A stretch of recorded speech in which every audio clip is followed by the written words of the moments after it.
बिस्मिल्लाहिर्रहमानिर्रहीम। टेक्निकल उस्तादगी की तरफ से तमाम व्यूअर्स को अस्सलाम वालेकुम। दोस्तों, आज की वीडियो बहुत इंटरेस्टिंग है। अगर आप चाहते हैं कि आप अपने मोबाइल पर इंटरनेट ऐसे ही चलाएं जैसे कि कंप्यूटर, पीसी और लैपटॉप पर चलता है, तो ये वीडियो आप ही के लिए है। तो वीडियो में मज़ीद आगे बढ़ने से पहले मेरी सभी दोस्तों से गुजारिश है कि वो चैनल को सब्सक्राइब कर दें और साथ में लगी घंटी को दबा दें ताकि हर नई वीडियो का नोटिफिकेशन आपको मिलता रहे। दोस्तों, इससे आपका कुछ नहीं जाएगा, मेरी हौसला अफजाई हो जाएगी। तो चलें वीडियो में मज़ीद आगे बढ़ते हैं। तो दोस्तों, सबसे पहले आपने गूगल क्रोम को ओपन कर लेना है। गूगल क्रोम को ओपन करने के बाद ये देखें, आपके पास सबसे ऊपर 3 डॉट नज़र आएंगे। इन 3 डॉट के ऊपर आपने क्लिक करना है। इन 3 डॉट के ऊपर क्लिक करने के बाद आप देखेंगे कि ये ऊपर लिखा हुआ है new tab, new incognito tab, bookmarks, recent tab, history, download, share, find in page, add to home screen, desktop size. तो दोस्तों, आपने क्या करना है, तो आपने डेस्कटॉप साइज़ में आना है।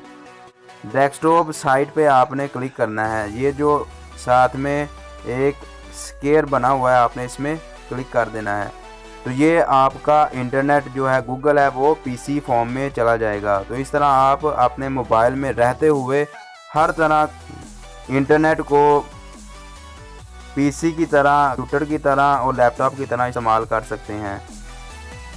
जिस तरह लोग राब्ते के लिए फ़ोन नंबर सेव करते हैं, इसी तरह टेक्निकल उस्ताद जी से जुड़े रहने के लिए चैनल को सब्सक्राइब कर दें ताकि हम एक दूसरे से राब्ते में रहें सकते हैं। जस्ट वन क्लिक करने पर आपने क्या करना है, सिंपली आपने सिर्फ 3 डॉट पे जाना है। 3 डॉट पे क्लिक करने के बाद आपने डेस्कटॉप साइज साइट पर जाना है और यहाँ क्लिक करना है और आपका इंटरनेट पीसी, लैपटॉप और कंप्यूटर मोड में आ जाएगा। तो मैं इसे आपको फिर क्लिक करके दिखाता हूँ। ये दोबारा मोबाइल साइज़ में चला जाएगा। ये देखें, ये दोबारा मोबाइल साइज़ में आ गया है। अब मैं दोबारा इन 3 डॉट के ऊपर क्लिक करने के बाद मैं डेस्कटॉप साइज साइट के इस स्क्वायर पर क्लिक करूंगा। तो ये आप देख सकते हैं कि ये दोबारा लैपटॉप, पीसी और कंप्यूटर साइज़ में आ गया है। तो दोस्तों, इस तरह आप अपने मोबाइल में रहते हुए डेस्कटॉप साइज़, पीसी और लैपटॉप की तरह इंटरनेट को इस्तेमाल कर सकते हैं। दोस्तों, अपनी दुआ रखिएगा। अल्लाह हाफिज़।